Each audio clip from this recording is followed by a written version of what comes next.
Well, greetings, imagination connoisseurs. Once again, it is I, your Duke of Dope Discourse, your master of fun and wonder, your viceroy of verisimilitude, your archbishop of Banterbury, your chancellor of cheerfulness, and of course, your existential Mr. Rogers. Robert Meyer Burnett here, once again, Rob casting at you from a Robservatory in transition.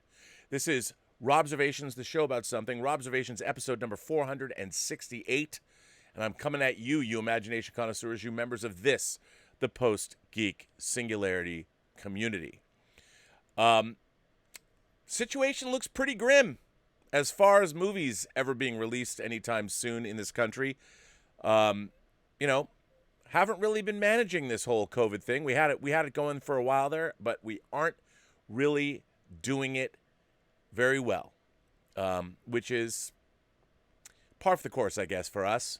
No one's their own worst enemy more than Americans are, let me tell you. But anyway, again, that being said, there's other things that are interesting that are happening. And I wanted to talk about that today, that are actually, in a way, kind of interesting and depending on how you want to look at it, not bad. And here's the thing. I love going to the movies. I love being in movie houses. The bigger the better, the louder the better. One of my favorites in L.A. is going to what was formerly the Mann's Chinese Theater, Grauman's Chinese Theater. It's now the TCL, bought by a Chinese company, Chinese Theater. And so it's actually finally really Chinese. And they turned it into an IMAX theater. A couple years back, I think in 2015, they actually excavated below the floor line, and they put in an IMAX screen. I love that theater. I love going to Hollywood Boulevard. I mean, it's not the theater I go to all the time, but I love going there because it's got all that incredible Hollywood history. And, it's mostly a tourist attraction now, but they have unbelievable sound and projection there. Unbelievable. And I will go see any big movie there. I was really looking forward to seeing Tenet there. I love seeing Christopher Nolan movies there. I love seeing Denis Villeneuve movies there. I saw Blade Runner 2049 there, and I swear to God, I'm convinced that Blade Runner 2049 has one of, if not the greatest, one of the single greatest sound mixes ever created for a film. Now, that's not to say, maybe, when I say greatest sound mixes, maybe that's not quite right, because that would be, I think the sound mixes in movies like Apocalypse Now are amazing. Maybe it's just because I love how loud it was in that theater, and I loved Hans Zimmer's thunderous score. But one of the greatest times I ever had in a movie theater was alone, which is always sad. But I went during the day because I couldn't get there. I didn't go to an early screening. I couldn't get there opening night. So I went there like on the Tuesday after it had opened. And I went like at noon. And I think I was there was like me and 6 other people in the theater. It was fucking glorious. I mean, I loved every minute of it. It was so loud in there, and it was so awesome, and literally my teeth probably are still rattling. It was fantastic. So I am in no hurry to see the theatrical experience go away. Look, as much as I might have a good home theater system or whatever, and certainly not as good as a lot of friends of mine who are much wealthier than me. I've been in some home theaters, $1 million home theaters that are terrific. My only problem with that is all my friends who have those kinds of home theaters, who have those kinds of means to build that kind of a theater, they might have like literally 56 speakers in their home theater system. They never play it loud enough. They're always like, Rob, can you turn it down if I go over there and set up it's kind of a bummer. But I understand. I mean, I get it. And but if I had that kind of money, I would spend $1 million on a home theater. Hell, I know somebody who has a $500,000 projector, and to me, worth it. And so I am in no hurry although in the case of this particular individual, that home theater system, what I'm about to talk about does not apply, because I would be happy to go see any movie first run in his home theater rather than go to an actual movie theater, because the experience is pretty damn incredible. That said, that's not something that happens all the time, and I don't want movie theaters to go away. I love the theater experience. In my lifetime, I watched some of my greatest, the greatest places in Seattle that I saw movies are all gone.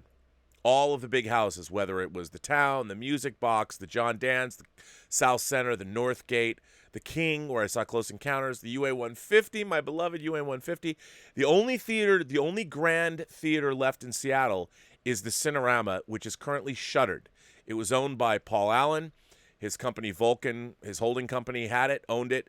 Now I'm sure it's going to be sold off and become some mixed-use retail apartment complex that they're going to charge the Amazon, the programmers, $5,000 a month to live in 1,500 square feet of space.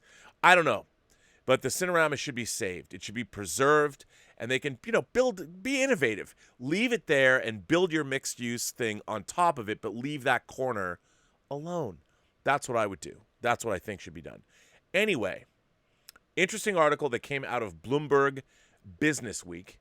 It was written by Lucas Shaw 11 hours ago, and I thought definitely something worth thinking about now, because basically the entire entertainment business is undergoing a massive sea change. Obviously, with this COVID pandemic and everybody being so infectious, this is a really nasty disease. I now have people that are near and dear to me that are both they both have it, and one of them was hospitalized in Florida today. So my heart goes out to him, Alvin. Get better, sir. It's a nasty piece of work, and hopefully, if we did a little better job containing ourselves, then maybe we wouldn't be where we are now. Certainly in California and Texas and Florida, but be that as it may, this is very interesting. And the entertainment business. Look, I always believe that these kinds of great changes, great what would we call them, disruptions, they're always helpful to evolve. I think ultimately, beneficially, they will help us in the long run. But it's very interesting because, of course, everyone knows about streaming services and things like that, and how that has been a disruption to the entire motion picture and television business, and has been for the last, basically the last decade. But this is very interesting what's going on specifically about what's going on this summer. So again, this article is from Bloomberg Business Week. Lucas Shaw put this up 11 hours ago. With 2020 hits, Netflix is rewriting the summer blockbuster script. While putting the finishing touches on his latest movie, Spencer Confidential, director Peter Berg worried viewers wouldn't laugh. The film, an action comedy modeled after Lethal Weapon and Die Hard, relies on humor to break the tension between explosions and firefights. The movie had thrilled audiences in test screenings. A theater packed with 300 people gave it an average score of 96, the highest of his career. But Spencer Confidential wasn't going to appear in theaters. It would be available exclusively on Netflix, the world's most popular paid streaming service. This is new ground for Berg, the 56-year-old filmmaker behind Hancock and Lone Survivor. In the past 2 decades, he's directed 11 movies that have collectively grossed more than $1.5 billion at the box office. He attributes their success to the power of a shared experience. When people cried during Patriots Day or Friday Night Lights, their emotion affected everyone in the theater. I don't know how those experiences play out when people watch them by themselves or on a TV or a computer, Berg says from his home in Los Angeles. Regardless of the experience, the impact surprised him.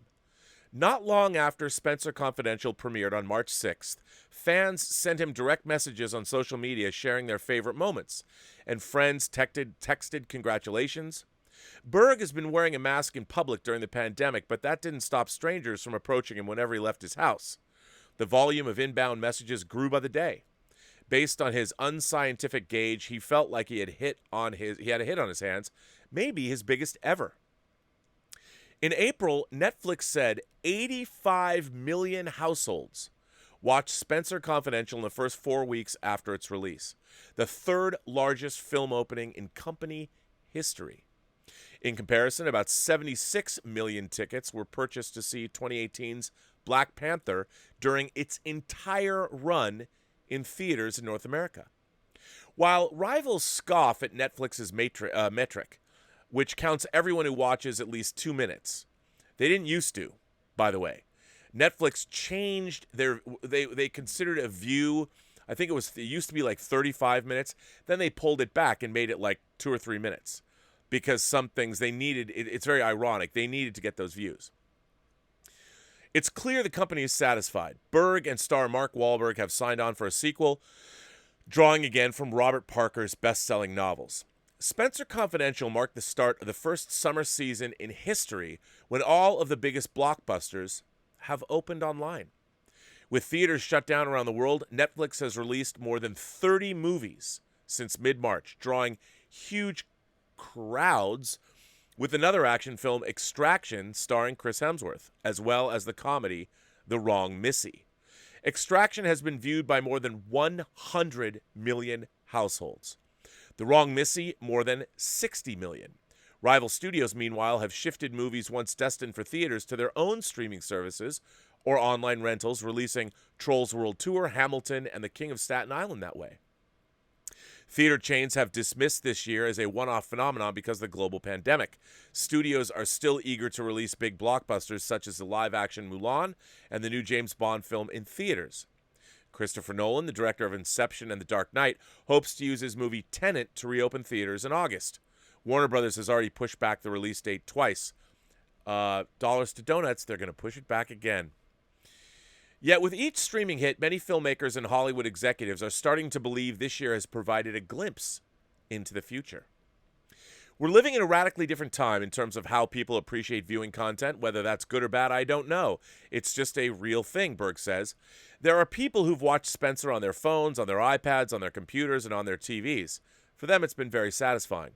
Once adamant that his movies play on the big screen, Berg observes that missing out on theaters this time didn't really feel that relevant to me. He's working on 2 more projects with Netflix, including a documentary series about the Sackler family behind opioid maker Purdue Pharma LP. We're living in a radically different time. It wasn't long ago that a director like Berg would have dismissed Netflix out of hand. Most filmmakers were initially reluctant to make movies for the internet, which felt like making a TV movie. And that's not a good thing. When given the choice between Netflix and another studio, they typically pick the path that involves the widest release in theaters. The preference is both artistic and financial. Filmmakers want to see their work on the biggest screen possible, and they can make more money if they do it. Robert Downey Jr. made $20 million up front for Avengers Endgame, according to Deadline, and $55 million more from his share of the profits. While Netflix might offer Downey more up front for a movie, it doesn't pay any money on the back end. But in the past few years, filmmakers have had a harder time getting anything made through the traditional system. Hooked on the profitability of comic book movies and sequels, major studios have closed their independent divisions and, save for Oscar season, all but given up on the mid-budget drama. Here is a percentage of film ticket sales by genre since 2000. I mean, look at that. There you go. Numbers don't lie. Well, I guess they can lie if you want to manipulate them to whatever you want them to say. But in the case of this, I think we all know where theatrical has gone. It's pretty obvious. Even comedies have become a scarce commodity. The genre's share of annual ticket sales has plunged more than 50% since 2013, according to the movie business data site The Numbers. All 10 of the highest-grossing films in the world last year were either comic book movies, sequels, or remakes, and only one of them was set in anything approaching the real world, and it was Joker. Outside of Marvel and Star Wars, it's becoming harder to get people in the cinema unless it's a big event, says Hemsworth, known to millions as Thor. This created an opportunity for Netflix, which has been happy to make the movies other studios have forsaken. Its first original projects were low-budget independent films, the kind that premiere at festivals such as Sundance and Toronto. The service then expanded into comedies, both sophomoric, Adam Sandler's The Ridiculous Six, and romantic, To All the Boys I've Loved before tackling serious drama with Alfonso Cuarón's Roma and Martin Scorsese's The Irishman, and giving filmmakers the kind of creative freedom they relish. Last year, the company earned the most Oscar nominations of any studio, the first time a streaming service has done that. The list of movie stars and filmmakers working with Netflix this year includes George Clooney, David Fincher, Ron Howard, Meryl Streep, and Charlize Theron. It's one of the first places I've pitched things where studios might say it's too much for us, and Netflix says, give us more, says Theron, who stars in The Old Guard. Based on a graphic novel about a team of immortal mercenaries, the movie was screened to generally positive reviews on July 10th. Once scheduled in between Minions, Rise of Gru, and Tenet, it now has the first half of July to itself. Well, it's one of about 60 new films, shows, and specials to be released by Netflix this month, but most of the service's myriad projects aren't aimed for huge audiences or awards prestige. The trio of Spencer Confidential, Extraction, and The Old Guard is a watershed moment for Hollywood. Action movies anchored by stars usually rule the summer box office, having turned Tom Cruise, Will Smith, and Bruce Willis into global celebrities. Now it's the latest genre people expect to watch at home. Those big movie star, big action-driven projects have really been hitting home, says Scott Stuber, the head of Netflix's film division. Action is something we needed to move into as a big global company. The breadth of films available at home keeps growing, and it seems clear this summer will accelerate a trend years in the making. Moviegoing in the U.S. and Canada sank to a 92-year low in 2019, when people averaged fewer than 4 films a year. Unwilling to surrender the other 48 weekends to Netflix, rivals Disney, Comcast, and AT&T have conceived slates of movies for their respective streaming services, Disney+, Peacock, and HBO Max. Walt Disney Company is making the sports drama Safety and the family drama Clouds, and HBO Max's film movies starring Streep and Seth Rogen. The longer theaters stay closed, the more studios experiment with models, and the more consumers get used to seeing new movies at home. Viacom's CBS Inc., which previously sold many projects to Netflix, pulled its latest SpongeBob SquarePants movie from theaters and will release it for online rental before putting it on its streaming service, CBS All Access. Warner Brothers employed a similar strategy with Scoob, which is on HBO Max. AT&T Incorporated owns both HBO and Warner Brothers. Comcast Corp's Universal Pictures has been the most aggressive in collapsing the lag time between when a movie appears in theaters and available at home, and its success with Trolls World Tour and The King of Staten Island has convinced its leadership that this model is here to stay. Not every filmmaker will embrace streaming. Christopher Nolan has said he will never work with Netflix, and Scorsese chose to stick with a more traditional release for his next project. Studios remain committed to giving their biggest movies a long run in theaters, and not just because theaters have threatened them if they don't. They can still make more money with certain projects from a full run in theaters. Avengers Endgame earned $900 million for Disney, making it last year's most profitable film. Netflix didn't make that much as an entire company in any quarter of 2019. But the number of movies that require a full 3-month run in theaters is dwindling. Why do we make movies? We make it for an audience, says Gina Prince Blythewood, director of The Old Guard. Like Berg, Prince Blythewood was reluctant to work with Netflix at first. She wanted to see her movie on the big screen. But she changed her mind when she considered the opportunity in front of her. Throughout her career, she's been told that people outside the U.S. don't want to see movies with black stars. 2 of her 3 previous films didn't even get a proper international release. And the third, The Secret Life of Bees, made 95% of its money in North America. Netflix released The Old Guard in more than 190 countries on the same day. Ultimately, she says, you want the biggest audience to see the work. Now, what's interesting about this is the future is here. Theatrical is gone. As a business, it's gone, with the exception of large tentpole properties like Avengers Endgame. No one is going to roll out to my beloved Lemleys to see the latest documentary or art house release. They're just not going to. And I hate to say it, but, you know, I've watched different things happen, and I'm not saying I'm some oracle of fucking Delphi of the entertainment business, but when I was a kid and I started working in a video store in 1980 when I was 13 years old, one of the things that was going on at the time was that people like Steven Spielberg would say things like, and by the way, one of my favorite directors, one of the greatest directors who ever lived, but I remember reading, he said that to see the blood, sweat, and tears he poured into Close Encounters, reduced to a cassette that could fit in the palm of your hand, was more, and I paraphrase, more than a little disconcerting. Because anybody who grew up wanting to make movies, hell, I feel this way too, there was a magic to going to films. There was a magic to going into a movie theater. You know, sitting with a bunch of strangers and having a collective experience, and when people laughed, they laughed, and when people cried, they cried, and you did it together. It was a communal experience. I mean, I loved, you know, even to this day, I've never once thought to myself, you know, this Diet Coke I'm going to drink is probably overpriced. But I love doing it. I don't bring my own, I don't buy like a 6-pack of Diet Coke and bring it into the movie theater. No, I like the ritual of it. That's part of the reason. I don't care I know it's overpriced popcorn, but I like it. I like going and seeing it pop in the thing. I like being asked. Now I get to put my own stuff on it. And at the Laemmle's Theater, they have these gourmet toppings like white cheddar and all that. I'm going to miss that. But the fact is, we need to get used to, well, watching movies at home. And I'll tell you one thing. One of the things I knew as a kid was that Hollywood was not going to be destroyed by home video. I said, even at 13, I'm like, au contraire. What it's going to do is turn the whole world into fanatical movie watchers. And if anything, it's going to make people go see movies even more, because what they're going to do is they're going to anticipate something that's coming out, a new director's film or a new chapter in whatever ongoing series they're watching. And that's exactly what happened.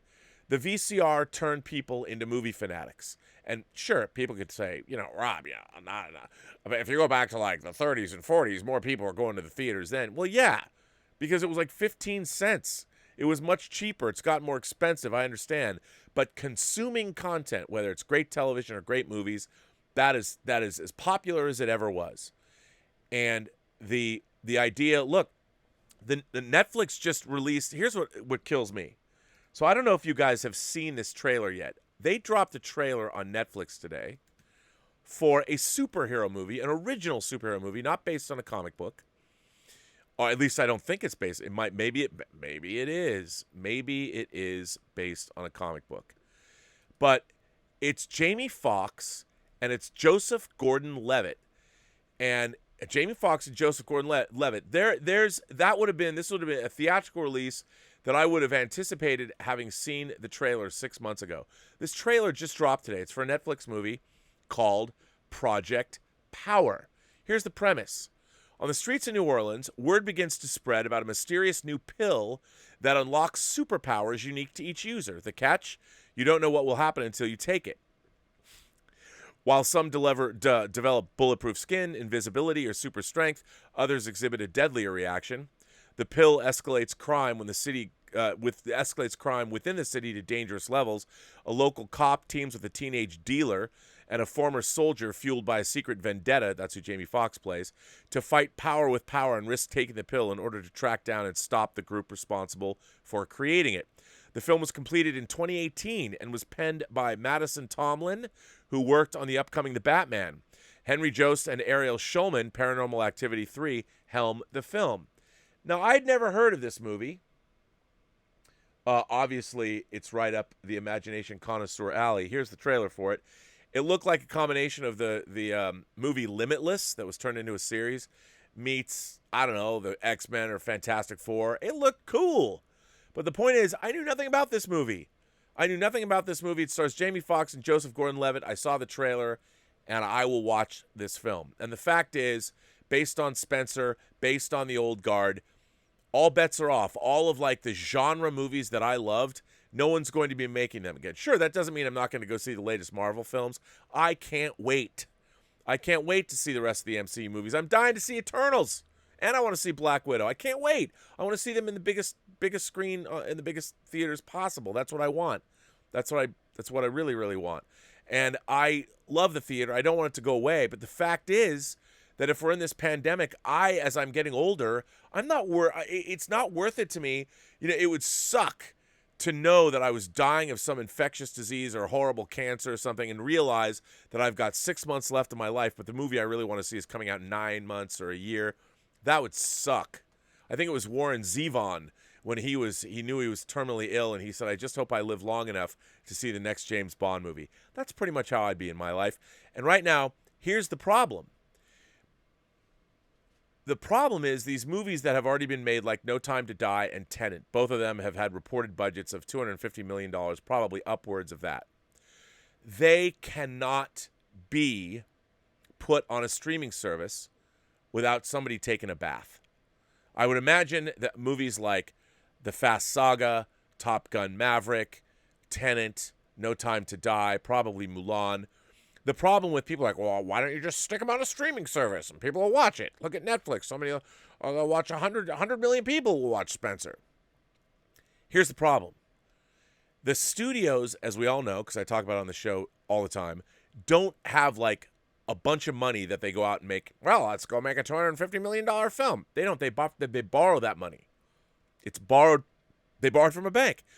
And they know, the studios know, and so does the bank, that, okay, let's say you have a 2-year production time on a comic book movie. They know at the end of that time, the movie's going to get released, and they can expect to see a return on their money, interest payments paid back, and the money paid back within a certain amount of time. Well, that has been completely blown out of the water for movies like No Time to Die and Tenet. Tenet was supposed to open Friday. Its original release date was 2 days from now.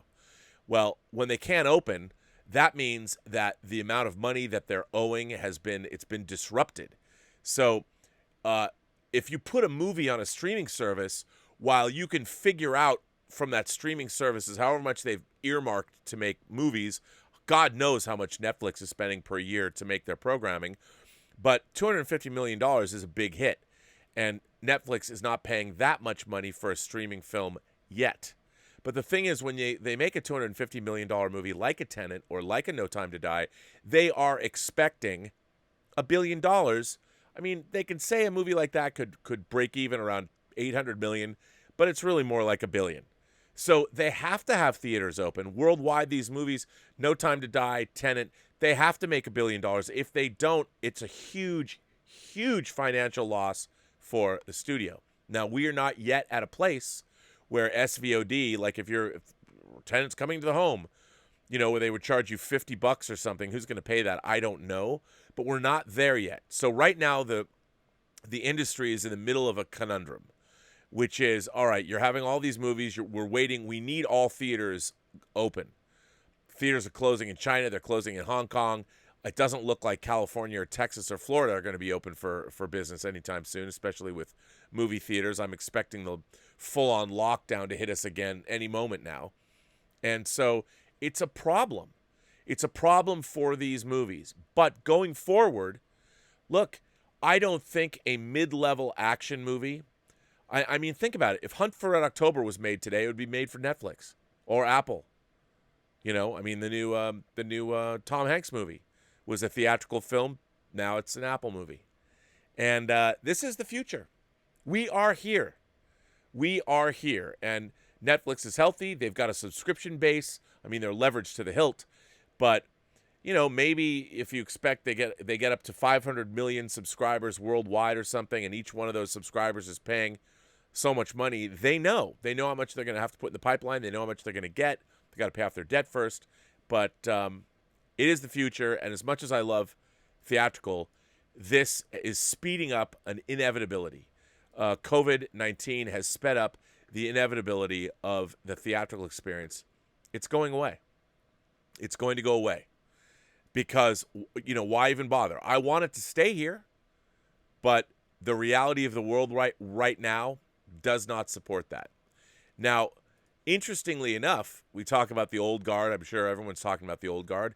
To me, in the imagination connoisseur circles, the old guard is being talked about a lot more than Spencer Confidential was. So that's exciting. I have yet to watch it. I've been busy, but I'm going to catch up this weekend because I really want to see the old guard. And when does Umbrella Academy drop? Doesn't it drop soon? Can't wait. Can't wait. But here's another article. This from Forbes yesterday, and Travis Bean wrote this. Charlize Theron and the Old Guard may be number one on Netflix right now, but an unexpected movie is dominating the month of July.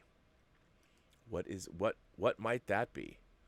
Once again, I hate reading from Forbes because it always gets hung up on these ads. So I don't even know what it is because I haven't finished reading this article yet. But this is very frustrating to me. See, I don't even know what to do. I guess if I take this and refresh. Should I do that? There we go. It should be no surprise that a big-budget summer action flick starring Charlize Theron is currently number one on the Netflix Top 10.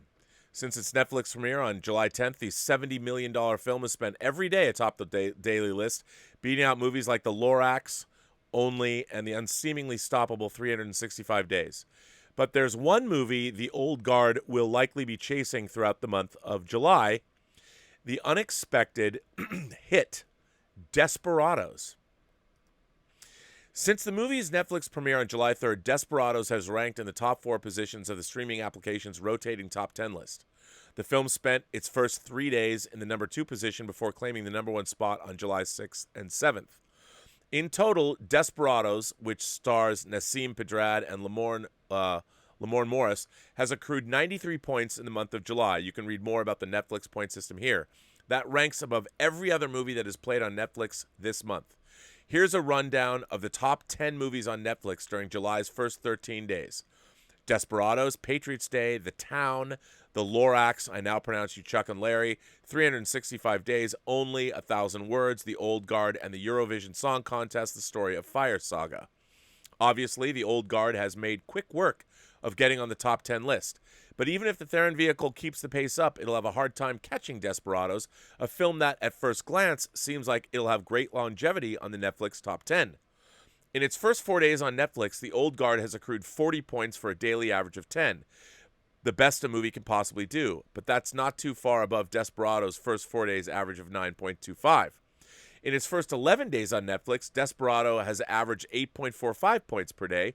That's much better than the Will Ferrell-led Project Eurovision Song Contest, The Story of Fire Saga, which completely fell off the top 10 after 11 days and averaged just 7.8 points per day during that period. In fact, the only other movie during the month of June to own a better average during its first 11 days was 365 Days, a Netflix juggernaut that's breaking records and averaged 9.72 points per day during the 11-day period. And in May, only 2 movies owned a better 11-day average than Desperados: Extraction, with 9.27 points per day, and The Wrong Missy, 9.82 points per day. So yes, The Old Guard could still strip the July title from Desperados, but as evidenced by these numbers we culled together from the past month, the Theron action flick will have to put up quite the showing to pull it off. So to me, what that is saying is that with Netflix, all bets are off in terms of what works and what doesn't, what people are watching and what people aren't. And if you look at this article, the things that it said were some of the biggest movies: The Lorax, Patriots Day, I Now Pronounce You Chuck and Larry. These are older movies. Only 365 Days. I mean, it's pretty crazy. And sure, their new movies are doing well. The saga of fire, the Story of Fire Saga. But the world has changed. And I first saw this, I first had an inkling of this when we were working on the Star Trek The Next Generation Blu-rays. And we were expecting that they would sell more than they did. The first season sold great because, look, the Star Trek The Next Generation restoration, just because I produce the special features for it, doesn't mean I don't recognize that it's the greatest single restoration of television episodes in the history of the medium. Now, I was not responsible for any of that. I just enjoyed watching it happen. And I actually literally did go into CBS Digital on numerous occasions and just stand around, and I was talking to the effects experts and the people compositing, and it was amazing. It's an amazing thing. CBS has also done some other incredible restorations like The Twilight Zone. But we live in a new world. And what I look forward to is, as a home theater enthusiast, I want to be able to buy a 100-inch OLED set. I mean, people might say, well, Rob, why don't you just get into a room that has, just get a projector? Well, where I live now, maybe the Robservatory could become a theater, but I don't have a big enough room to get the kind of throw I would want from a projector. I'd want something much bigger, you know? So an OLED set without the need of a projector would do me just fine. Hell, I'd love to get that Panasonic. There is no Panasonic OLED big panel yet. Please bring it here, Panasonic. I love you so much, and I would love to get a new Panasonic TV. I love my old Panasonic TV so much. My 3D 65-inch plasma, which I cannot retire because what am I going to do? Unless someone's going to make a new 3D set, what am I going to watch my 3D discs on? Which will be very disconcerting to not have. But, you know, anyway, those are what I was thinking about. I just think that the new world is already here. It's just, again, anger, Dr. Kubler-Ross, anger, denial, bargaining, depression, and acceptance. The 5 stages of death. As much as I've been watching the slow demise of the theatrical experience my entire life. Yeah, let's get rid of single big box theaters and turn them into multiplexes. And I understand that because big box theaters couldn't sustain anymore, not in the multiplex environment. Things change. All I know is that for the latter half of my life, the last third of my life, I guess we'll call it, hopefully, the last third of my life, I will be enjoying the fruits of great, great, great home theater, bigger and better screens. Bring it on. I will miss the theatrical experience, but I realize that if I had the opportunity right now to pay $50 to see Tenet and $50 to see No Time to Die each, I would do that. I would pay that much money. And maybe that'll end up being the thing. It'll be like a pay-per-view thing, at least for the first 3 months. You want to see it? It's $50. Maybe that's the only way. I mean, they'll never make all their money back, but it's a start. We'll see, ladies and gentlemen, gentle people, however you identify across the 28 known galaxies. It's a crazy time. We'll see where it's going to wind up, because I certainly don't. I don't know. You know what I do know? I do know I have letters. I have letters. As you know, I've got people's letters. One, Paul in Long Beach has written a letter in, and I haven't heard from him in a while. But first, Stubble McShave has written in. Rob, a bit of a change of pace today. I'm a big fan of British comedy, and the best example of this, in my opinion, is the sketch program A Bit of Fry and Laurie. It features Hugh Laurie, known for his comedy, acting, and musicianship. The other part of the dynamic duo is Stephen Fry. He's known as a comedian, a documentarian, an actor, a director, an author, a debater, a book narrator, a game show host, and much more. Stephen Fry and Hugh Laurie met each other in Cambridge when Stephen Fry joined the Cambridge Footlights, the college sketch comedy group. The Footlights have been the starting grounds of several legendary comedians, for example, Douglas Adams, John Cleese, and Peter Cook. Anyway, Stephen and Hugh met and hit it off all at once. Together with other Footlights members, including Emma Thompson, they made The Cellar Tapes, a sketch review show which got great reviews. You should watch it. It's great. Afterwards, they had limited success in comedy until they joined Blackadder for seasons 2, 3, and 4, which is amazing. Stephen more or less became financially independent after he'd adopted the 1930s musical Me and My Girl for the West End in 1984, which went on to win a Tony Award for his adaptation. They co-starred with Rowan Atkinson in Blackadder between 1986 and 89. Hugh Laurie had small parts in season 2, but he was on the same level as Rowan in seasons 3 and 4. He played the idiotic Prince Regent in season 3 and the stupid Lieutenant George in season 4, which took place in the trenches of World War I. Stephen played the ingratiating Lord Melchett in season 2, and in season 3 he returned for one episode as the Duke of Wellington and had a great scene where he beats up Hugh's character. In the 4th season, he was excellent as the loud and idiotic General Melchett, whose role basically was to find different ways to send Rowan Atkinson's Blackadder into his death on the battlefield or in front of a firing squad. After Blackadder, Hugh and Stephen created their sketch comedy series, A Bit of Fry and Laurie. By this time, Hugh had reached a high competence in comedic timing, writing, and musical ability. It was matched by Stephen's comedic delivery, excellent writing, and love of language. Unlike the loud and slapsticky The Young Ones, which is also great, the comedy of A Bit of Fry and Laurie is intellectual in nature with a focus on the bizarre. While most sketches were standalone, there were some recurring characters. Most famous of these were Peter and John, two hard-drinking, power-driven businessmen who tried to put their health club in Uhtotogetmetheg on the map while fighting against the domination of John's ex-wife Marjorie. The sketch was a parody of several television series at the time. One type of sketch could be Stephen trying to discuss issues of the Bible while Hugh continually asked about the size of Stephen's girlfriend's breasts. Another sketch could be about an American soldier reporting to his superior officer, and they would work in the word ass in every sentence. As a gay man, Stephen often made fun of concepts around homosexuality and the word gay. The best sketches, at least for me, were those about language. Stephen's ability to write absolutely brilliant pieces about this potentially dry subject was remarkable. My favorite line is from the sketch Flexibility of Language. I've seen that sketch.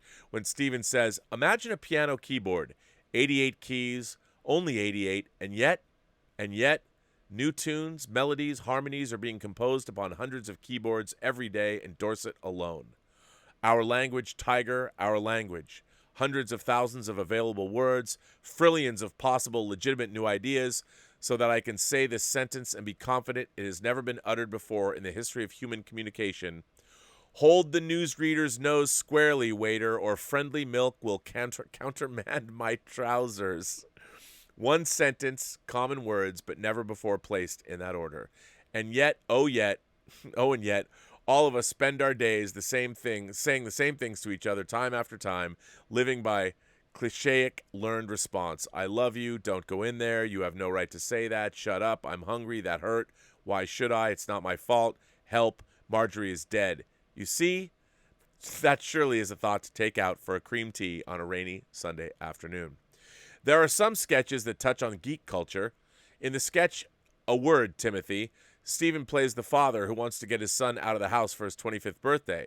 In order to do so, Stephen, as the father, gives Hugh a small knife called Burwell the Avenger and sends him out to kill Penwick the Destroyer.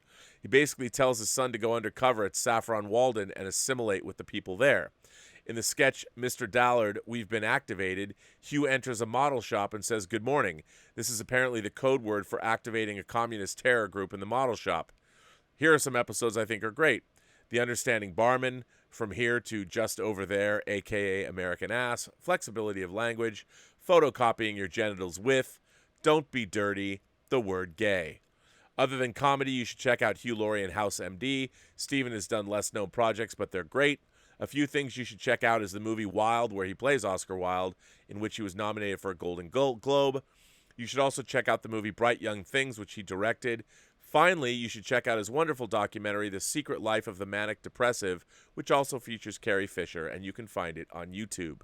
I don't expect anyone to check out the sketches I've mentioned, but if there's one that appeals to everyone, it's The Understanding Barman. Have you seen the link? And let me put this in the live chat right here. I love Fry and Laurie. I think they're great. I'm a huge fan of Stephen Fry. Wait, did I not put it in there? Did it not go in there? Hold, please. Here you go. Watch that. Thanks, Stubble McShave. P.S. Maybe they're too old now, but I think they would be a great duo to host the Oscars. Together, they have razor-sharp wit, are great comedy writers, and Hugh is a great musician. I agree with you. I'm a huge fan of Hugh Laurie, and Stephen Fry. I've been watching now. I love his appearances. He's doing a lot of intellectual debating people on ideological grounds or religious grounds. He's been doing a great job, and I love them both. And I haven't seen a lot of Fry and Laurie, but I started watching them really when he was cast in House, just because I wanted to know more about him. It's funny, Hugh Laurie, Bryan Singer, who directed the pilot for House, who appeared on the show yesterday. Bryan Singer actually cast Hugh Laurie based on when he appeared in the remake of The Flight of the Phoenix. Bryan didn't know he was British, so that was pretty funny. Saban Erdman is here. Hi, Rob. It's a given that we all want Billy D. Williams to return to the potential Batman Beyond movie as a Godfather-style Harvey Two-Face Dent. But who else would you like to see return from the Burtonverse or be a new villain for Batman Beyond? Maybe cast Nick Cage as Superman, as shown in The Death of Superman Lives What Happened? That could be kind of cool. I know people would be like, nah. I think that would be kind of cool. I know who would love it. John Schnepp. Also, give me that Blade Runner-inspired version of Cyberpunk, Gothic Gotham. Anton Firth's production design on Gothic Gotham was pretty cool. I don't know. I think it would have to be, if you made a Batman Beyond movie with Tim Burton, a Tim Burton-esque sensibility, I think it would now have to be, I think the Gotham City of Burton's Batman it's such a Burton signature. I think you'd have to find a happy medium between Nolan's Batman, Zack Snyder's Gotham, and something new. I'm getting a little sweaty. Thanks, Saban. Well, Saban, thanks for writing in. So it's I don't know. I mean, I it'll be interesting to see how that's going to work. I don't know. I think that it's too much of unless Tim Burton directed it. I think you'd have to pull back, because the thing about Batman Beyond is it's got to have some kind of a futuristic bent to it, but you've also got to believe that it's not that far in the future, because Michael Keaton would still be Batman, hopefully. It's tough. I mean, who would I want to bring back? I would love to see Kim Basinger could still come back and do something. She can play Vicky Vale. She looks great.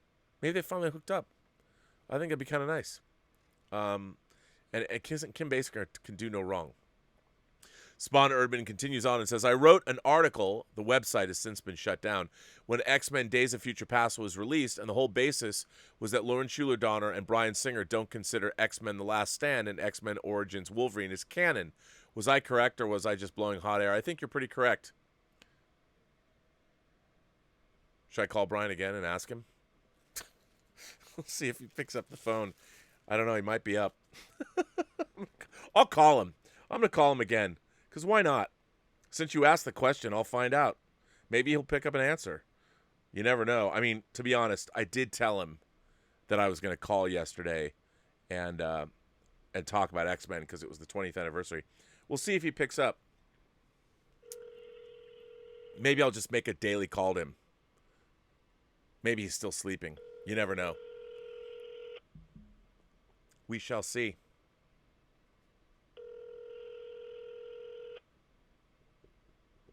He's probably not going to pick up.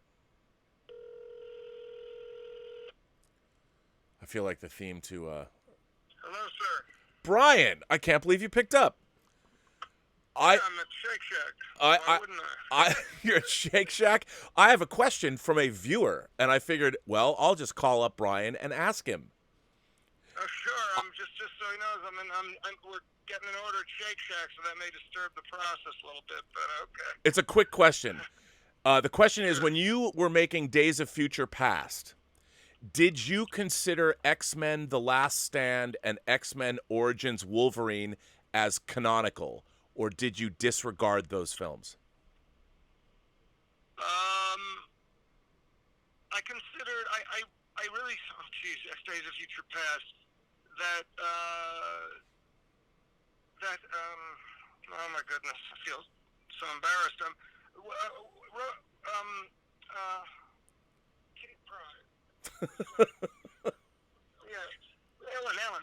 Ellen was in, which one? Apocalypse or Days of Future Past? Yeah, so Ellen Page. So, yeah, clearly, because Ellen was in X3, so I made sure she was part of that canon, and then that series. And then I also had a cameo from Kelsey Grammer playing Beast at the very end. So that was also a reference to X-Men 3. So I was looking at X-Men 3. And was that the question? Or was there that was, so you were looking at them. So did the events of The Last Stand actually happen? Oh. Did the event of The Last Stand actually happen? I mean, I don't really remember. You're really jogging my memory here at the Shake Shack, so I'm trying to pull it up. Forgive me, whoever's listening, I apologize.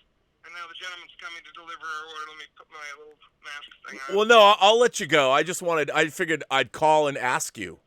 Oh, yeah.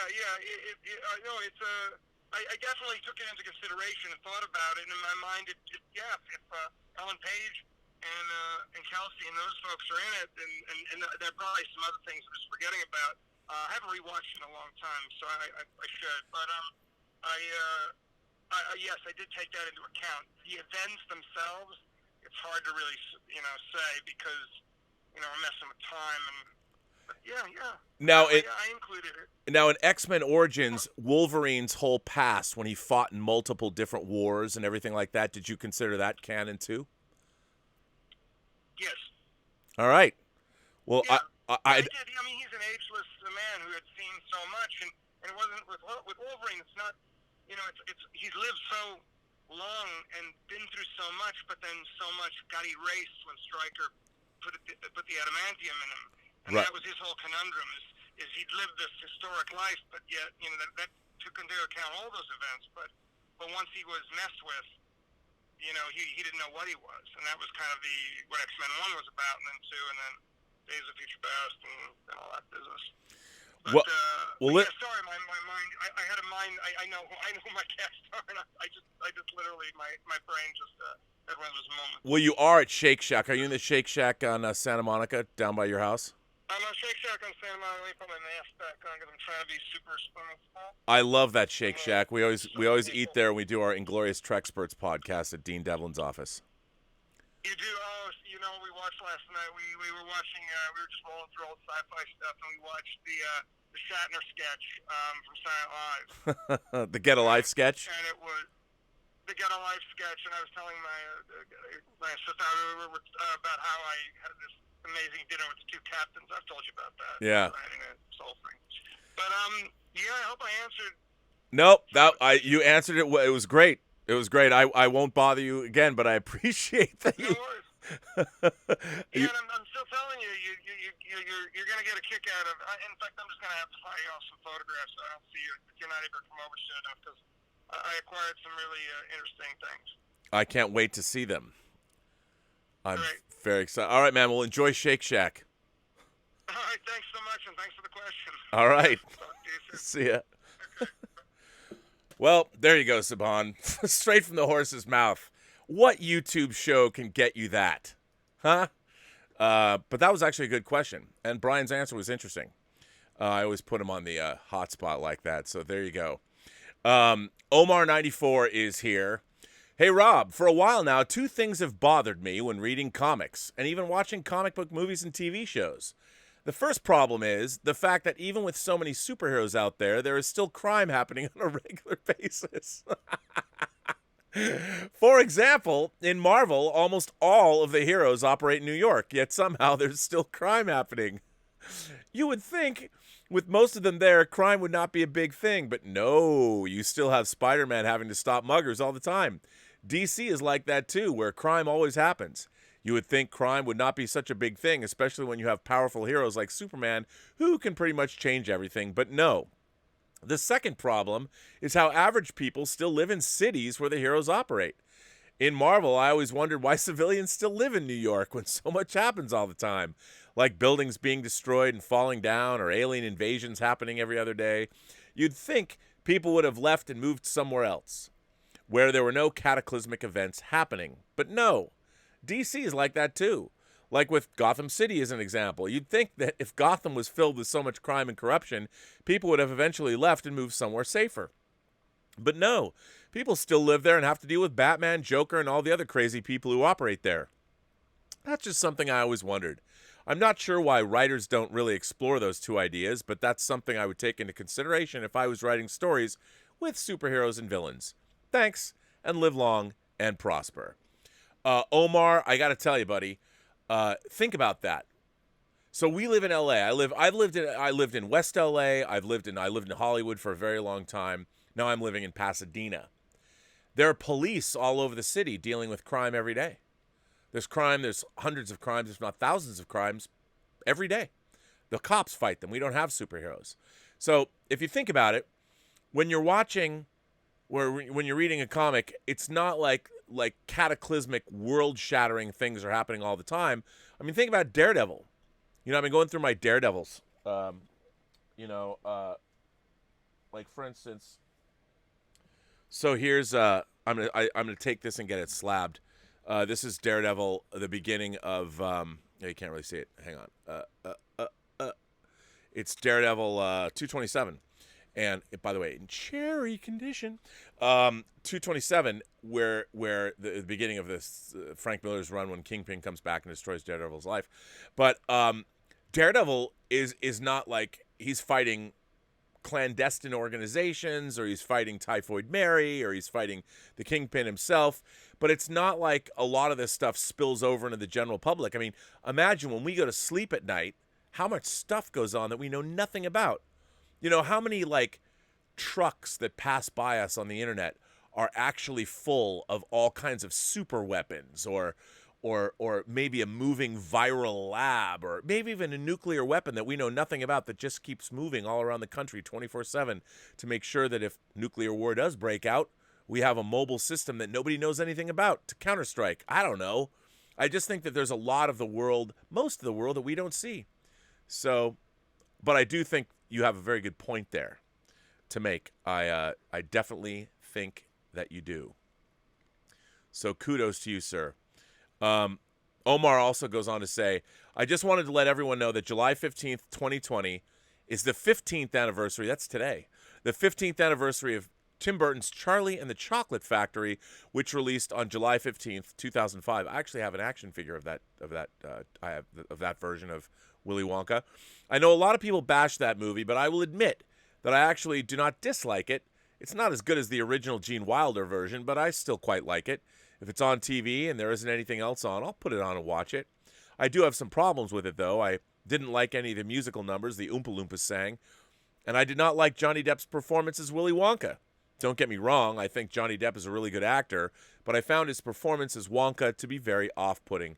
Thanks, and live long and prosper. I have to tell you, I get what they were going for, but I really liked Gene Wilder's performance, and I love those books. I was a Roald Dahl freak when I was a kid.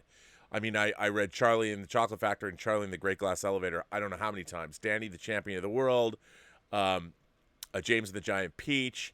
I mean, I was a huge Roald Dahl fan, and I really didn't like Tim Burton's Charlie and the Chocolate Factory because I felt that the character of Willy Wonka, I mean, Willy Wonka is like this Machiavellian. I almost saw if I were to remake the movie, I would have made Willy Wonka an angel, literally from heaven. Like maybe he was in trouble or something. He was banished to Earth. I would have made it all like Wim Wenders' Wings of Desire style, where there are angels on Earth, and that Willy Wonka is an angel, and he basically fucks with children to so hopefully forge the new youth into something better. And he because it's in his power to get rid of kids. If you think about it, Charlie and the Chocolate Factory, the horrible fates that befall like Mike TV and Violet Beauregard, and I mean the characters, it's pretty great. And think about it, if he's an actual supernatural being or an angel himself that's there to test creature, not from hell, like he's an angel. He's a badass angel who doesn't put up with any shit. But I did not like the Tim Burton. Willy Wonka is not dysfunctional. He doesn't have daddy issues. I was not digging that. Not digging it at all. Paul from Long Beach is here. Morning, Rob. So yesterday, upon checking in on YouTube, the algorithm for some reason recommended Collider Heroes number 17. Oh my God. Of course I clicked on it. Dated July 14th, 2015, the late, great John Schnepp, yourself, and John Campea had just returned from the San Diego Comic-Con and were enthusiastically raving about the new trailers. The rundown, these are the trailers you were raving about. Batman v Superman, the theatrical cut. X-Men Apocalypse, Suicide Squad, Fantastic Four, and Deadpool. Of course, listening to the sweet, silky, dulcet tones of the King of the Sweaties was great, and both John Campea and yourself were just dripping with excitement based on the first looks. It was a great show. Just wondering, now 5 years later, how do you see these films? Myself, well, you know what they say, 1 out of 5 ain't bad. Well, I'll tell you something. The ultimate cut of Batman v Superman I quite like. Yes, it's overstuffed, and yes, there's an over-reliance on CG and all that, but there's a lot of images, and the feel of it is something that I really have come to like. I don't like the fact that Gotham and Metropolis are across the bay from one another. As I've told you people before, I've always considered, even though Gotham's supposed to be New York, later in my head canon, Gotham is basically Chicago, where Al Capone and those gangs, that's where the crime came from on the streets of Gotham, and Metropolis is New York. That's how I always kind of saw it in my own mind, and I know that's not always quite right, but just in my head. So I think Batman v Superman has aged, especially the Ultimate Cut, has become better, and I'm hoping that maybe a byproduct of the Snyder Cut, maybe they'll go in and Zack Snyder will be able to do even more to tweak Batman v Superman and Man of Steel to make them all of like one, like a symphony with 3 parts. X-Men Apocalypse, I have a lot more affection for that movie than a lot of people do. I think the ending isn't so great when Magneto is just floating in the air, but I think that the first half of Apocalypse I really, really like, and I like some of the characterizations that go on. I mean, I think there's a lot of stuff in that movie that I really enjoy. Not so much the ending, but I do like it. Suicide Squad, I cannot stand. That movie's abysmal. I almost walked out of that film. It's so, I hated the way it was put together. God, did I hate it. Fantastic Four, hated that as well. I thought the first half was palatable, then it completely falls off, it goes completely off the rails. Did not dig it. And Deadpool, love Deadpool. So for me, Deadpool is great. Batman v Superman, I think, is certainly watchable and very entertaining, and same with X-Men Apocalypse. So, there you go. I think isn't it interesting to go back? Wow, Collider Heroes 17. That was when we first started. I started, my first episode was Collider Heroes. It was AMC Heroes back then. AMC Heroes 6, which was pretty crazy. Richard H. is here. Greetings, Rob. With the recent 20th anniversary of X-Men, got me thinking of the miracle of riches we have today in the MCU and comic book movies in general, really. How incredible is it that we have the entire Infinity Saga complete? 23 films in one cohesive universe. It's just sort of mind-blowing that it exists, and more still to come. Hopefully sooner rather than later, and no signs of slowing down. Dude, Richard, I love the Infinity Saga. I love, to varying degrees, I like all 23 movies. Some are better than others. But when you get to Infinity Saga, Infinity War, and I can't believe, every time I watch Infinity War, and I watch it a lot, I really enjoy Infinity War. I really love it. And every time I turn it on, I feel the same thing. I'm like, I can't, after the scene on the Asgardian ships at the beginning, I've said this before, when you go to the Sanctum Sanctorum, and, you see Doctor Strange come out and get Tony Stark, and the Hulk falls into the Sanctum Sanctorum, and Doctor Strange and Tony are going at it. And I'm like, I cannot believe this movie exists. I love it so much. And if you had told, I've said to people, I've said this before, I'm like, if you had told me 20 years ago that there would be one Avengers movie, much less 4.5, if you include Civil War as an Avengers movie, I kind of do. I would have said, no way. You would have had to make individual movies about Iron Man, and who's going to do that? And Thor. Come on, man. And look where we are. It's unbelievable. Sorry, I interrupted your letter. I remember you and Schnepp on an episode of Heroes, when the MCU was really beginning to hit its stride, and you guys were like, how cool would it be by the end of the Infinity War, we're going to have this 20-film, single-connected, cohesive universe filling up shelf space. Cut to now, suddenly, there it is. Literally, I'm looking, I moved it. It was right behind me. But I literally have a shelf of all of my Marvel movies, and there's more than 23 because I have the 3D versions of whatever ones came out. It's incredible. You just right behind you, if I'm not mistaken, and on mine too. Yes, I just moved. I've been moving on my physical media, so I've had to find other things. I put my Master Replicas communicator and my Shatner Edition communicator and Shatner Edition phaser type 2. My shelf is, this wall is all, there's the opposite wall that I'm sitting at is all physical media. It's all my Blu-ray collection, broken up by a bookshelf. I think about that almost every time I see all those MCU movies sitting side by side. It's just so incredible what the Marvel Wizards have accomplished so triumphantly and flawlessly, so to speak. Every single movie is of quality. Even their worst is pretty great, in my opinion. I agree. I find Iron Man 2 wildly entertaining, and I like Captain Marvel a great deal. That reminds me, I have a payment to make. Crazy to think kids born today have an entire cinematic universe happened and complete, and is still happening and entering its brand new chapter, phase, whatever it'll be. And I'll be there to experience it all. On a side note, reading Slugfest, and to find it so interesting, Slugfest is a book about the battle between Marvel and DC. It's interesting how Marvel and DC films oddly have almost a mirror relationship of how their relationship was going in comics in the 60s and 70s. DC had been dominant for a while and thought they were Teflon. Then Marvel comes along and creates something new and fresh and of quality and begins to outsell them, and DC can't figure it out because they won't look at the quality of writing, storytelling, character development, etc. So they copy the surface stuff like comic book covers, styles, fonts. Then for the films, shared universes, lighter tones, etc., getting their Avengers film, and both times DC failed to figure out why Marvel was so successful, and both times they had lost out and just forgot about what makes their characters and stories special and having a cleaner continuity to their universes when they are shared. Personally, I'm always rooting for both. Me too. I'm a sucker for all things superhero, really, and I'm hoping to see DC not taking the upper hand, but going toe to toe. Would love to see Marvel and DC films just constantly upping each other at some point in the future. Richard. P.S. Aloha, other Richards. I am Richardicus. Just a little something I noticed in the chat. By the way, I don't know why this reminded me of this, but I don't know if he watches the show anymore, but our former moderator, Jim Boyers, Detective Jim and his wife Heidi, it's Jim Boyers' birthday today. So I want to give a big shout out to our former moderator. By the way, I feel like Princess Leia. I want to send a hologram to Jim and say, please, Jim, please help us. Like BB Besh in Star Trek 2 in the transmission. Please help us, Jim.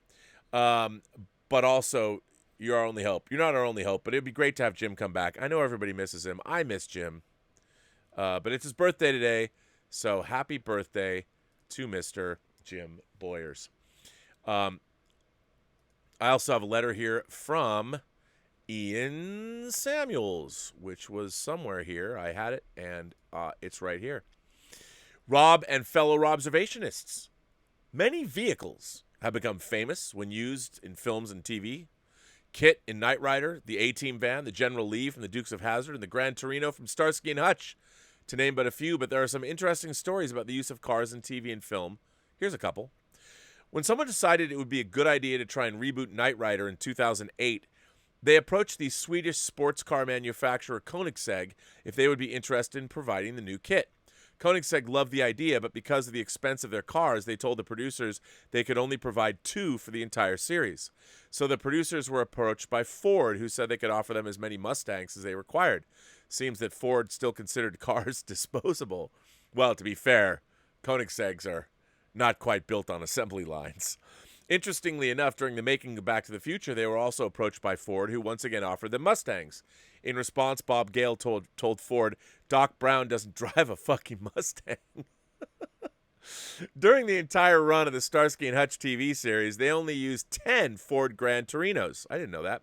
In the 2000 film starring Ben Stiller and Owen Wilson, and also Snoop Dogg as Huggy Bear, the film was set in the year 75, and the red Ford Gran Torino with the white stripe was an actual 1974 Gran Torino. Also, Huggy Bear has a silver 76 Gran Torino, which he states is not available yet, but he knows a man. Both cars were provided for the film by their owner, who is in fact Snoop Dogg. I didn't know that. In Star Wars A New Hope, the part of Luke's X-34 Landspeeder was played by a Volkswagen Karmann Ghia. Some interesting facts about cars in movies and TV.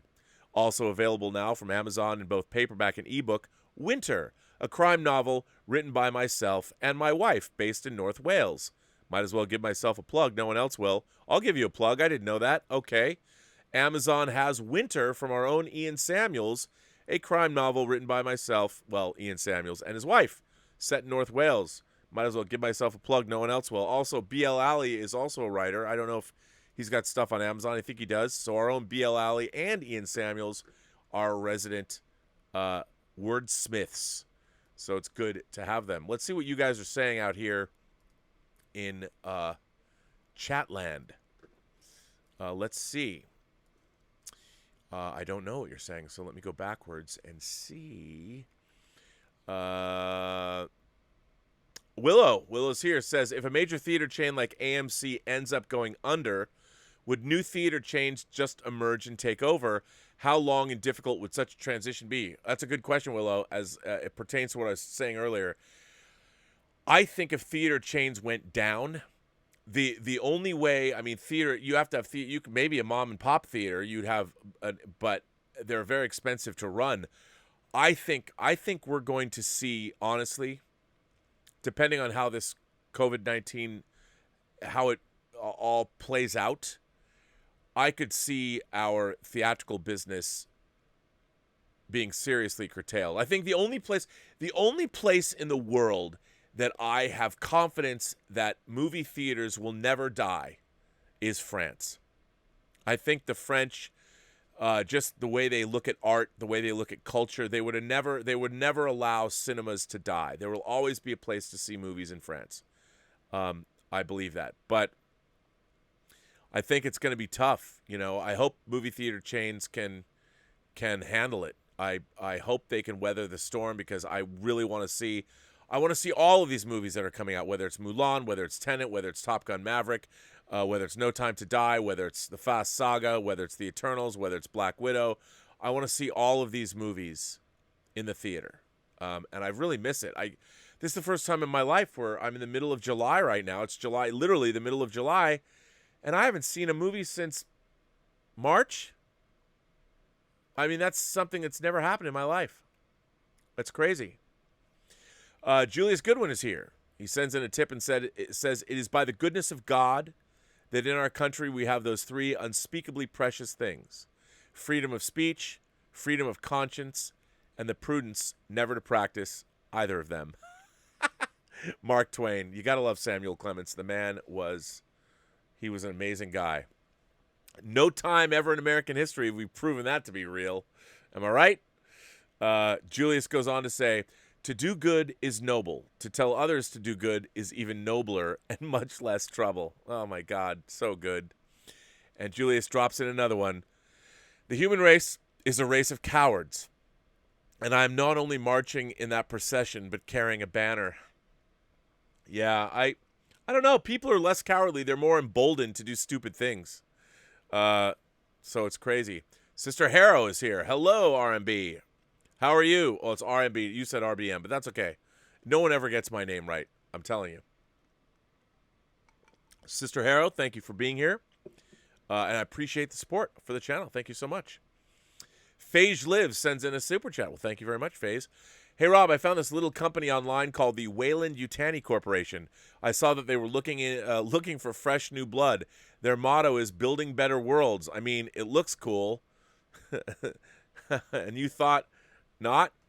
I think if you find Weyland-Yutani, I think you should invest in the company. And I think there's a big future there. I think their biotechnology is something we really need to look hard at. I definitely think it's worth doing.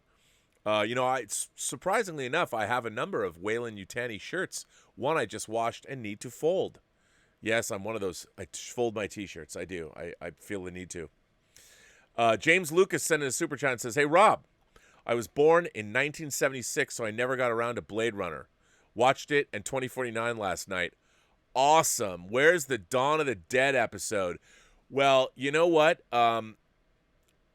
Congratulations on watching Blade Runner and Blade Runner 2049. That would be interesting. I wouldn't know what that was like because obviously I did see Blade Runner, the first show of Blade Runner at the Cinerama Theater in Seattle with my friends Mike Schertz and Jolie Von Seur, and I wrote about it in a book, which I talked about earlier, but not today. I don't know what was that like for you to watch Blade Runner for the first time? I really hope you saw it on a nice TV with a decent sound system, both of those movies, because if you didn't, that would kind of bum me out. I'd be bummed if you didn't see it on a good sound system. Hitchcock is the GOAT sent in a tip and said, I created a playlist of Ennio Morricone and will listen to that exclusively for the rest of July. The Good, the Bad, and the Ugly, Once Upon a Time in the West, Untouchables, The Hateful Eight, and 4 tracks from Inglourious Bastards. I used to have they used to put out Ennio Morricone collections. Like when I first started buying CDs, I have them over there actually back in the 80s, and they were from like Italian movies that I never heard from, like Investigation of a Citizen Above Suspicion, which I loved Ennio Morricone's music, and I kind of have been going backwards, going to find the movies that the music is from. I love Ennio Morricone. You should look into his more obscure Italian soundtracks. I think you'd dig them. Hitchcock goes on to say, he's my third favorite composer of all time behind Hans Zimmer and John Williams. Bernard Herrmann has the number 4 spot because I'm a Hitchcock fan, and John Barry wrapping up my top 5. No Goldsmith? No Jerry Goldsmith in your top 5? I like the other ones. I'm right there with you. I like all those composers, but man, what about Alan Silvestri too? But there's a lot of good. I like James Newton Howard. I like Rachel Portman. But yeah, that's a good list. Gerald's here, and he sends in a tip and says, hi, Rob, do you think we'll ever see a movie with the lead characters wearing masks, characters practicing social distancing in public? I think that we'll see elements of that, but they won't wear masks all the time. Yeah. Journey's End said, do you see that they developed an air filtration system that kills COVID on contact? Could that bring movies back to theaters? Well, the problem is if you're infected and you're breathing out into a movie theater, you're going to expose people before it gets into the filtration system. I think it could help, though. I read about that. It's really interesting. It heats up the air and kills the virus. But I think what do you do about the virus that's like somebody coughs and it's on their armrest? And you come down, you put your hand down. It's kind of a bummer. Throgodemus sends in a tip and says, I think we're looking at, say, a $75 to $100 range for home viewing. I say this because $50 doesn't do enough. I would pay anything remotely close. Do you think with home viewings a possibility we might see a grown return of 3D? Can charge more. Look, I love home 3D because it works really well. You know, the problem with theatrical 3D is they never made it work. It was not the 3D's fault. It was the bad presentation. You have to up the brightness of the bulbs. You have to make sure you have I mean, when they replaced the system in the Cinerama Theater here that I love with a laser projection system, 3D was great. It was great. I loved it. Nick Parrish is here and says, 1 of 3. All right, Rob, my brother, I have to jump in on the commentary that theatrical is dead post-vaccine. I say this because I witnessed movies like Little Women and Downton Abbey, which made me go, that's not going to be big, make $100 million in the U.S. Oh, no, I agree, but those are few and far between. Don't get me wrong, Rob. I'm not naive. I know there's going to be more streaming in PVOD, but A, there will be a decent turnout at theaters post-max vaccine, maybe. And you're always going to have a segment of the population that wants theaters. Look, I agree with you. Just like we still have concert halls and things like that. The problem is, you know, there'll always be people that want to go. I'll always go. It doesn't matter if there's PVOD or not. If there's always a theater, a big theater like the Chinese showing movies, I will always roll out and go see a movie there. If it's a movie I want to see and it's at the Chinese, I'll go just to experience it there. So I think you're right, but mass movie going, I think it's going to change. Also, Rob, I think that if theaters would just get their prices under control post-vaccine, you could see a boom. For a lot of people, it's not that they don't want to see movies in theaters, it's the prices. Rob, I get it, but movies will come back. Movies will come back, but they're going to be changed. They're going to change. Dear Rob, I have 2 requests. First, I want you to interview Brian for the fast-approaching 500th show. Second, review The Usual Suspects on whining. Thank you in advance.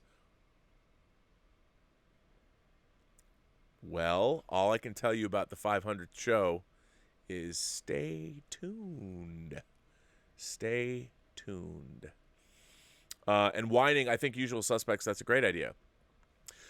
Sir Rob, picking up on our West Wing conversation from the John Campea show, do you have any favorite characters, guest stars? I loved Ainsley Haynes. Who doesn't?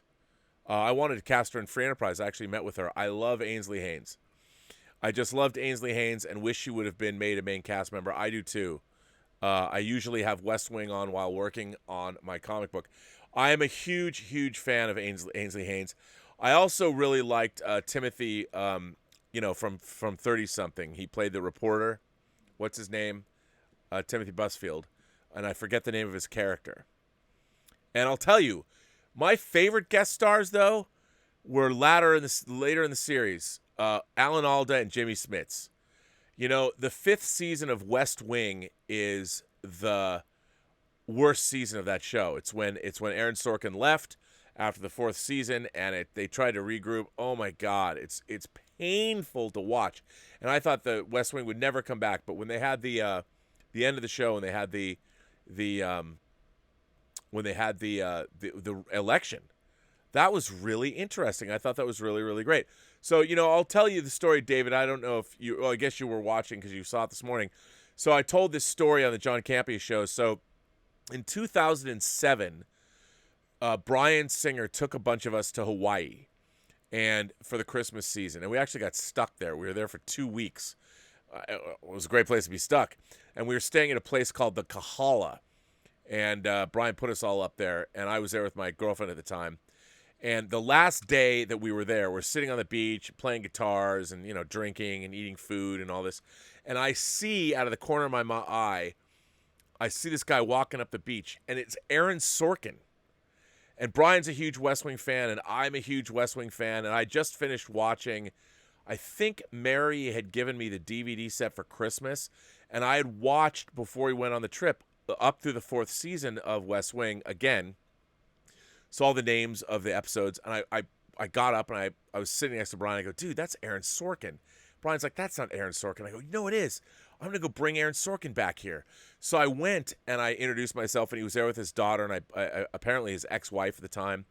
And I was speaking to him, and he's looking like, but we're at the Kahala, so it's a pretty exclusive place. So he's like, okay. And I said, listen, man, I'm sitting back here, right here with Brian Singer and a bunch of us. There's like 10 of us just chilling out.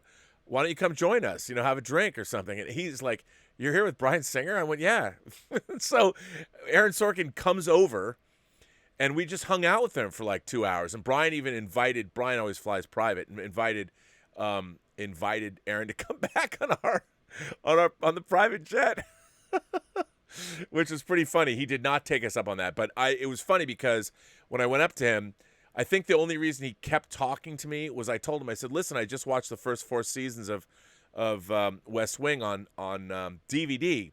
And I said to him, I go, man, when I got to 2 Cathedrals, I love when Bartlett is railing in the church against God, and then smokes a cigarette in the church and stomps the cigarette out on the floor, and he walks away after the death of Mrs. Landingham. And once he knew that I was that specific and knew that I knew the episode titles and I was at the Kahala, he came back and he hung out with us. It was pretty rad.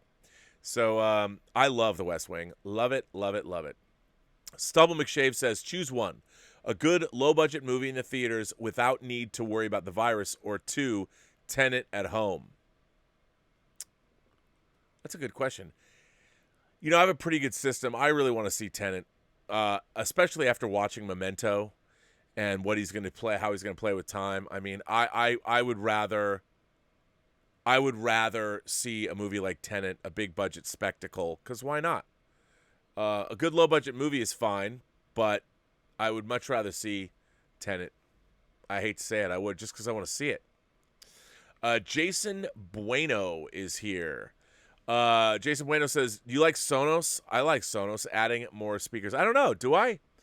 I don't know. I've got, JBL's been very good to me. JBL keeps sending me stuff. Connie at the Experiential Entertainment, or the Experiential Engagement Division at JBL.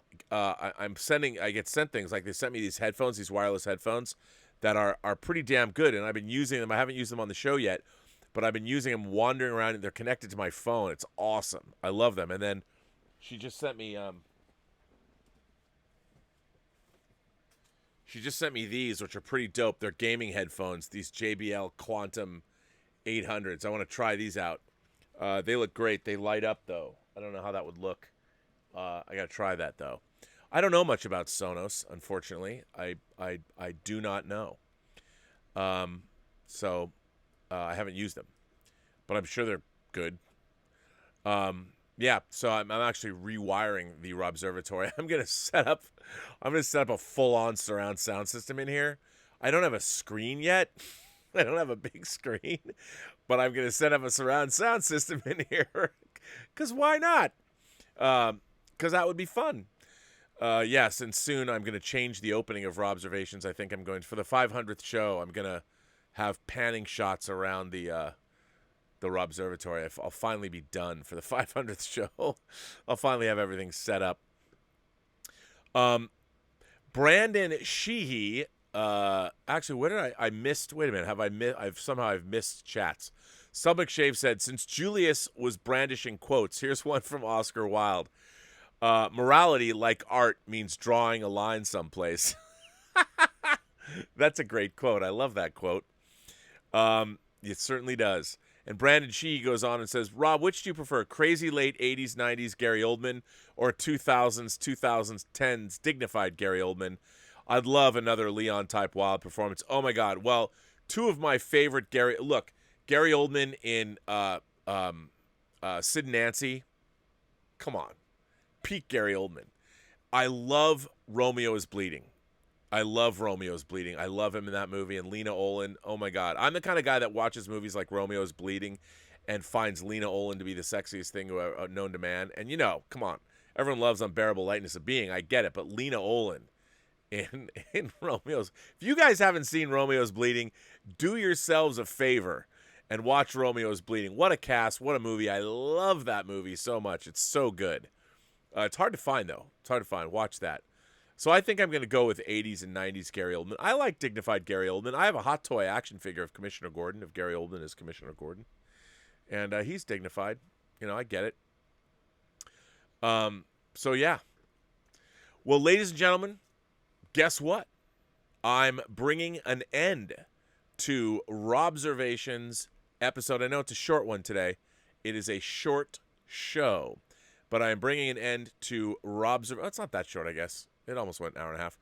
Because we are doing Whining About Movies tonight. Tonight, on Whining About Movies, David Cronenberg's 1996 adaptation of J.G. Ballard's Crash.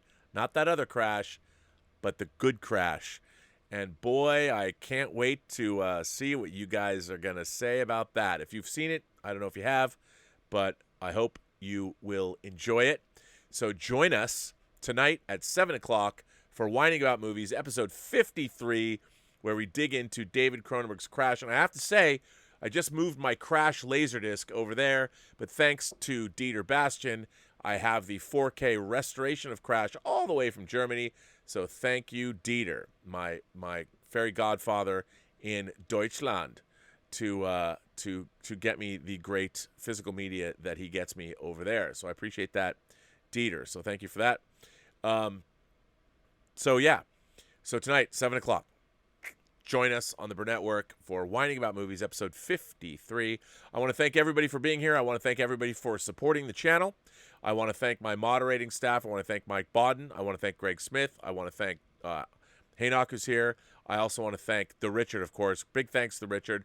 The Richard does a great job moderating. He is also, he runs viewing parties over at the Post-Geek Singularity Facebook page, which is always worth checking out, that and the Whining About Movies Facebook page. I want to thank all of you for generously supporting this channel via super chats and tips and all those things. Please send me letters. If you have letters you want me to read on the show, please send them to me at the Burnettwork.net website. You can also send me videos, and I will play them. We have an ongoing series now being created by writer B.L. Alley, and I'm getting ongoing missives from Dieter in Germany that I like to play on the show. But if you have something you want to show me, or you want to make a video, or you want to make a commentary, that's fine. I just will ask two things.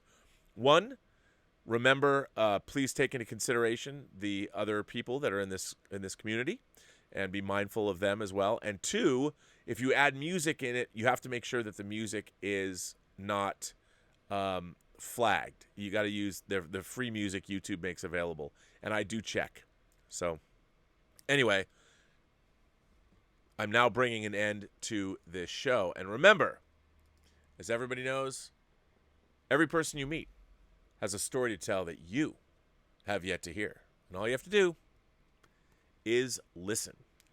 And with that, ladies and gentlemen, Robservations, episode 468, rapidly approaching episode 500, just a little over a month away from the 500th episode. And I don't know if I can make it nearly approach the greatness of the 400th episode, but I am trying. And just know it's going to be an epic show, 500 minutes long. Can I do it, ladies and gentlemen? Can I do a 500-minute show? Well, we're going to find out, won't we? We're going to find out in mid-August. Robservations 500. Please, like you did for the 400th show, send me videos. How exciting is that? Oh, my God. Yeah, and there's some people who sent me videos of music that I haven't been able to play. So I hope I'll get back to those people, I think, and I would like to see them resubmit the videos they've already made. Just strip the music out, if you could do that. And it should be fun. It's probably going to... I'm shooting... I think I'm shooting for... Well, let's... You know what? I don't know when I'm shooting for, to be honest. I'm going to find out. I'm probably going to do it. I don't know if I should do the weekend. You guys chime in. Should I do it Saturday or Sunday? Probably a Saturday. I don't know, actually. I don't know when I should do it. Let's see. Let me find out. August. Maybe I could pick the day right now and see. Let's see what I'm shooting for. So today's July 15th. There's 31 days. There's 31 days in July. So I got 16 days left in July, and we'll see August 15th. August 15th is a Saturday. And if I stay on schedule, maybe I can miss one day, tentatively. So, theoretically, yeah, I think so. I think it's 15 days. No, wouldn't be. I think I'm a little off. I'm a little off. We'll see. I don't know. Anyway, I'm working on it. I'm working on the show for you guys. And that's it for Robservations. And remember, everybody, have a better day, and I hope to see you tonight at 7 o'clock for Whining About Movies, where we present to you our thoughts on David Cronenberg's 1996 very controversial film, Crash.